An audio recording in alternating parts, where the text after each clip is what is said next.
Hello everyone, আসসালামু আলাইকুম। আশা করি সবাই ভালো আছেন। আলহামদুলিল্লাহ আমরাও ভালো আছি। তো আজকে হচ্ছে স্বামী কাবাব বানাবো বা টিকিয়া বলতে পারেন। তো আজকে আপনাদের ভাইয়া বলতেছে যে সে খাবে। তো কিছুদিন ধরে বলতেছিল, তো যেই কথা সে কাজ বানিয়েই ফেললাম। তো আমার হাতের এই টিকিয়াটা নাকি অনেক মজা হয়। তো এদিকে হচ্ছে ডালটা আমি গতকালকে রাতেই ভিজিয়ে রাখছিলাম সারা রাত। তারপরে সকালে ভালোভাবে ধুয়ে নিয়েছি। ধুয়ে যে পাত্রে বসাবো সেই পাত্রে হচ্ছে ডালটা নিয়ে নিলাম। আর এখানে সব মশলা নিয়ে নিয়েছিলাম, পেঁয়াজ, তারপর কাঁচামরিচ, লবণ, হলুদের গুঁড়ো, মরিচের গুঁড়ো। হলুদের গুঁড়োটা সামান্য দিয়েছি, জিরা গুঁড়ো, ধনিয়া গুঁড়ো, গোলমরিচের গুঁড়ো, কিছু রসুন আর শুকনা মরিচ, আদা রসুনের পেস্ট আর কিছু সামান্য হচ্ছে জয়ফলটা দিয়েছি যেন মাংসটা তাড়াতাড়ি সিদ্ধ হয়ে যায়। তো এখানে সবগুলো ইনগ্রিডিয়েন্টস ডালের মধ্যে দিয়ে ভালোভাবে এটাকে মাখানোর আগে মাংসটাকে হচ্ছে ছোট ছোট করে টুকরো করে নিয়েছিলাম। তো অনেকে হচ্ছে কিমা করে নেয়, তো আমি এভাবে ছোট ছোট টুকরো করে নেই। এইভাবে হচ্ছে টিকিয়াটা বানালে অনেক বেশি মজা হয়। তো ডালের মধ্যে সবগুলো দিয়ে দিয়েছি মাংসগুলো, আর সামান্য পরিমাণ কিছুটা তেল দিয়েছি। আপনারা চাইলে তেলটা স্কিপ করতে পারেন। তো এখানে পরিমাণ মতো পানি দিয়ে দিয়েছিলাম। পানি দেওয়ার পরে দেখলাম যে আমি যেই প্যানে বসাইছি প্যানটা হচ্ছে ছোট হয়ে গেছে। তো কিছু ড্রাই মশলাও দিয়ে দিলাম, তেজপাতা, লং, এলাচ।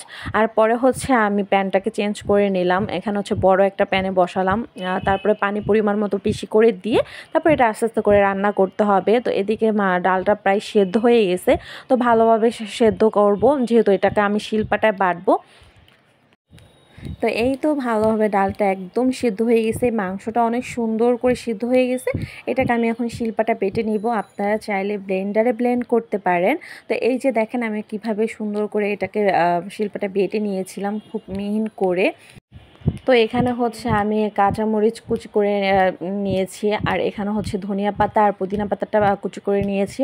আর অবশ্যই পুদিনা পাতাটা দেওয়ার চেষ্টা করবেন, পুদিনা পাতাটা দিলে হচ্ছে টেস্টটা আরও ভালো আসে। তো এখানে হচ্ছে কিছুটা হচ্ছে পেঁয়াজ বেরেস্তা দিয়েছিলাম। আর যদি আপনারা ফ্রোজেন না করেন তাহলে এখানে কিছু কাঁচা পেঁয়াজও অ্যাড করতে পারেন। যেহেতু আমি এটা ফ্রোজেন করে রাখবো এই জন্য আমি কাঁচা পেঁয়াজটা দিই নাই। এখানে শুধু পেঁয়াজ বেরেস্তা দিয়েছি, আর একটা হচ্ছে ডিম দিয়ে দিয়েছিলাম। ডিমটা দিয়ে ভালোভাবে এটাকে হাত দিয়ে মাখিয়ে সুন্দর করে মাখিয়ে গোল গোল করে শেফ করে নিয়েছিলাম, টিকিয়ার যে শেফটা থাকে।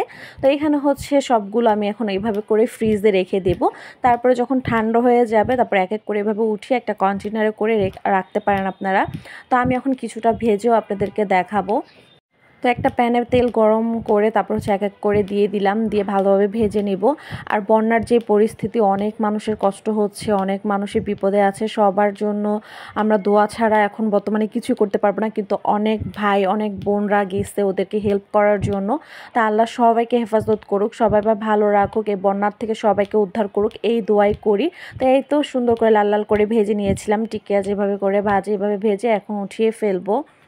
আর মাশাআল্লাহ আলিফাও কিন্তু অনেক পছন্দ করছে, সে মানে এটা পেলে ভাত দিয়ে এটাই শুধু খেয়ে ফেলে। তো এই তো আমার সবগুলো ভাজা হয়ে গেছে। তো কেমন হয়েছে অবশ্যই জানাবেন। এই ছিল আমার ছোট্ট একটা ভিডিও, লাইক দিয়ে পাশে থাকবেন।